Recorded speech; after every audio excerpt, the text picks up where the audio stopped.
Good morning, good afternoon, good evening, wherever you are listening to us from. We're so happy to have you back. Hi, everyone. This is your special guest, Rebecca, aka Bex. Thank you for tuning in to The Light. I'm so happy to be back.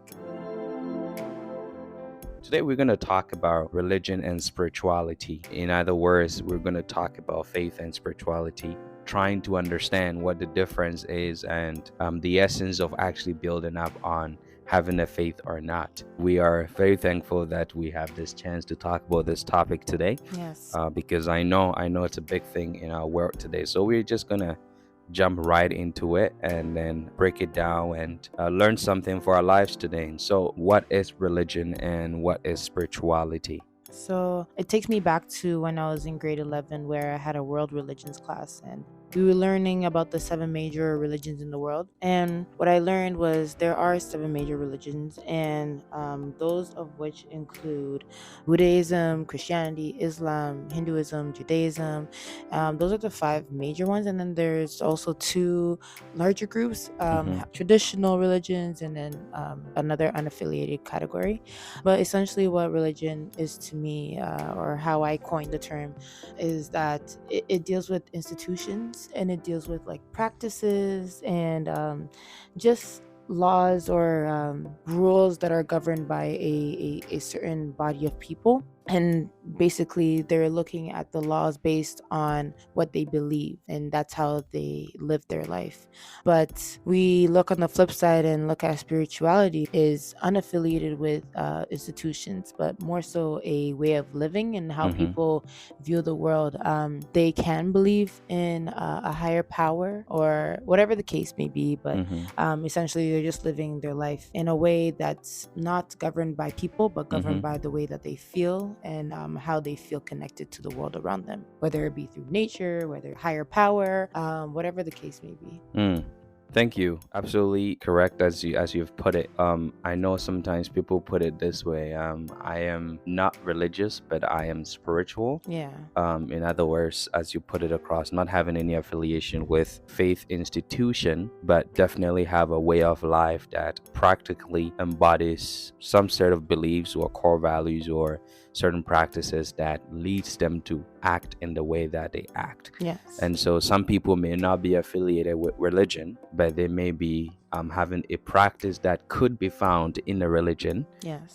They may have a system of believing that you need to love and care for people. Mm-hmm. You need to not kill or steal, but have a certain practice that are motivated by the way they want to see things or the way they want reality to be like for them. Yes. Something that empowers them, something that gets them to the deepest motivational for their own life. Because sometimes, you have people who are religious but are not spiritual. No. They just are part of the institution, but they are not necessarily engaged deeply Yes, they're not in, connected. yeah, not connected in the things that they do. Yeah. And I think that is crucial. So I guess that gives us also the difference. Well, let's try and nail it down to, I guess, a context that is more predominant. Why are there so many religions, as we know we have discovered, and denominations when it comes to the context of Christianity? Yeah. I honestly believe that there was a certain concept Mm-hmm. that was given to Mm-hmm. humans. Mm-hmm. And then as years went down or as years went by, Mm-hmm. everybody would take a certain concept and then make it their own. Mm-hmm. And so when we think about religion and the seven major ones that are in this world, Mm-hmm. you kind of see some similarities in some way in all of them. Mm-hmm. Of course, once everybody takes that certain concept, they make it their own. Mm-hmm. And so that's why specifically I want to speak on Christianity. Mm-hmm. They also have different denominations. And so what that means to me, or what that looks like to me, is that there's still that center or that still concept of God in there. Mm-hmm. Mm-hmm. However, looking also at the Bible, the book that God has given to us in Christianity, everybody looks at that one book Mm-hmm. and look Mm-hmm. and took certain things differently, and that's how certain denominations in the Christianity world were formed, because everybody understood a certain concept differently, or everybody wanted to take a certain concept and make that the basis of their church as well. And so it all started with one thing, and then everybody broke different parts of it and said, okay, let me make this my own. And at the end of the day, we can honestly see there are some similarities amongst all religions. And then also when we come down to Christianity, when we use the Bible, there's a lot of similarities, but also differences as well to note in the different denominations that exist. So yeah. Thank you. I appreciate that very well. To me, it always boggles my mind. Like, I wish all of us were in one boat. Yes, I completely agree with that. But obviously, human understanding varies from time to time, from people to people, and even from race to race. But ultimately, environment changes people's perspective. When you get into the African concept, there's more traditionalist, how things were done. The Middle East area, you look into the European system, how religion developed, and then now you go to the Asian capacity, then there was a whole different development. So environment and community help you develop a religion or a denomination based on your experience or your exposure. Yeah, and I agree with that. And I also want to just piggyback off of the idea that I was also thinking that the religion that you follow, or what you practice, is also based on where you were born. And so some of the times when we are born, or majority of the time, we don't even choose the religion that we want. It's basically born into it. You're born into it. So if you were born Asian, you're most likely a Buddhist, or also there's Christianity. There's so many things, but even in Africa, there's a vast majority of people who are Christians, and obviously Islam is also running rampant there as well. But based on where you're born, you see the changes in which a religion is shown there. So it all depends on your environment. Environment. And then I think we'll come back to that in our later on in some of our questions, because some people don't get the choice. But some of the things I want to bring into the context of why we have this many religions and denominations.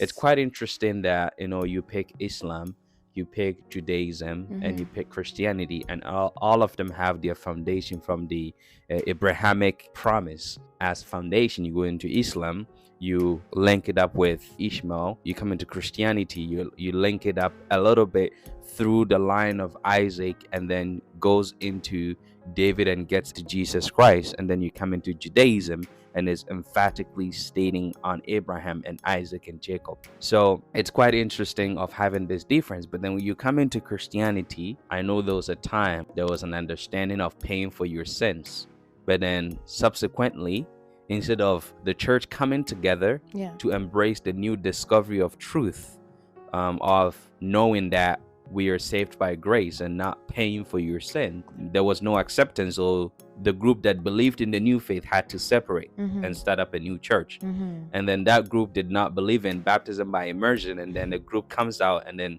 starts baptism by immersion, and they don't want to unite, and then they start their own church. And so we have all these denominations growing because there's a development in biblical understanding.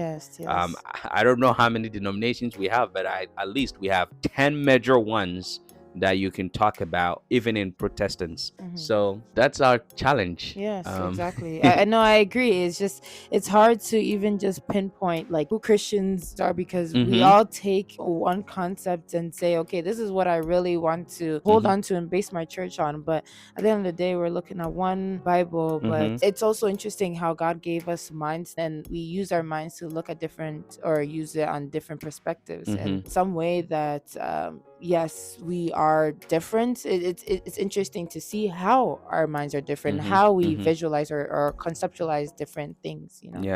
I think one big goal is having Jesus Christ as the center. Almost every denomination that I know, some way, somehow, have that kind of context. But let's focus now on a very important question. Does it matter to have faith in a God? Well, I may be coming from a biased point of view, because as a Christian, I wholeheartedly believe that we weren't put on this earth by just like someone's snap of fingers, or the Mm-hmm. universe just put us here, you know. Mm-hmm. And so when you think of that, you realize there is a higher power that, has a plan, or everything just fell into place because of a higher power. Not Right. It's not our might that would have been able to do this. It's someone who is much more capable of Mm-hmm. these Mm-hmm. things to Mm-hmm. allow these things to happen. And so, even if I wasn't a Christian, I do believe that my mind would be fixated on the fact that there is someone, or a higher being, who is allowing for these things to happen. And Mm-hmm. so Mm-hmm. it does matter to have faith in Right. God, because it's not human might. Mm-hmm. I'm sorry to say, I don't mean to offend anyone, but this is something that, I believe as a Christian, and you may have your beliefs as well. But personally, I believe that there's no other God before God Almighty Himself. All right. No, I like that. I like that. And this is being honest to your own faith, because Yes. everybody have their own choice and decision to make. Yeah. It's interesting to discover that most of the times we find it very challenging to accept the fact that we actually have faith in certain things. Mm-hmm. I'll always use this analogy that I heard, that when we go to a restaurant, we have so much faith that the chef will not poison us. Yeah. And so when the food comes, we eat it with joy. With- Of course, people say the grace or whatever they do Yes. at a restaurant, but we have faith. Sometimes when we are drinking water, we have faith that the water will get into our belly. Mm-hmm. When we take medication, when we eat, we believe that it's going to go through the esophagus. And these are little conceptual faith that people have. But also on the deeper side, having faith that when you go to bed, you wake up again. Yes. It's very huge. And sometimes we need to ask the question, if we don't have any oxygen and we can't breathe again, would we have the potential of waking up again? So definitely, I am on the same page with you that it is critical, it is essential that you have faith in a God, but ultimately in the Almighty. Mm-hmm. But anyway, let's jump on as we wrap it up here with this important question. What are some of the practical things that you need to look for when looking for a faith community? Yeah, so I guess I can only speak on the basis of a Christian, because I am. And I believe that it's important to go to the source, and the source being God and the book that He's given us, which is the Bible. And so when you're looking for a community of people to fellowship with, then you need to look at the Bible. What does the Bible say? How is what I'm practicing relating to what God is asking of us to do here on earth? And so there are so many practices that we see in a lot of denominations. And when you take the Bible and learn it for yourself, you get to understand, okay, maybe this isn't something that we need to do, or this is something that we heavily need to do. It's just all about how we view the Bible. And Right. honestly, I feel like it's important to take it to someone who is well knowledge on it. People who have gone to school for this, pastors who have gone to school for this. And so, when you have those conversations with them, they can also steer you in a direction, not to fully convince you, but to help you understand what you may not understand. These people have gone to school. You wouldn't go to a convenience store to ask the person who works there how to be a doctor. You'll go to someone who has gone to school to be a doctor to ask them questions. And so when we go to pastors or people who have taken the time to learn about this, then you get to understand maybe what should I follow, not because they're forcing you to follow it, but they're giving you an idea of how to view something that you may not understand for yourself. And so it's just for me, it's basically going to the source, asking God how to understand something, or going to the Bible and asking Him to be with you as you read through the scriptures and allow yourself to understand what it is that He's commanding you to do here on this earth, and how to live the life that he wants you to live. Yeah, no, thank you. I think this is a great question, and thank you for putting it that way.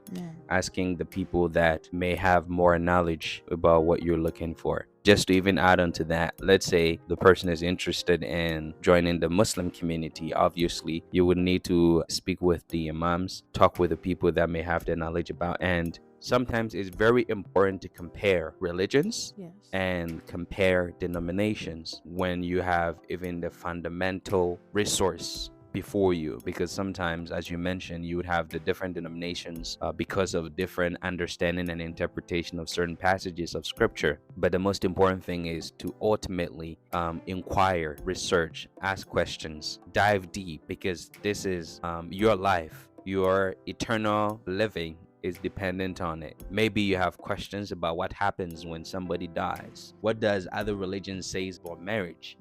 Which one do you think will fit best for your life in this world? And what does faith in God requires you to do? And I believe Yes. with these kind of questions in mind, you'll be able to understand and make a better decision. Thank you, Becky, for your inputs. Any last words for people who are still searching, or perhaps anything that you would want to share with people in your experience Yeah. for being a Christian?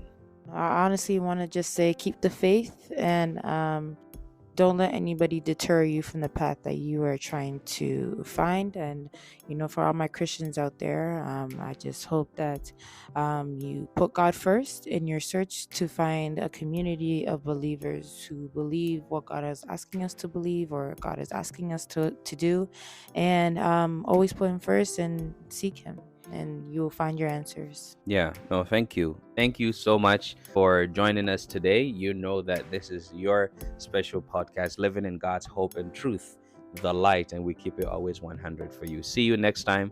May God be with you and enjoy your day. Bye for now. Bye, family.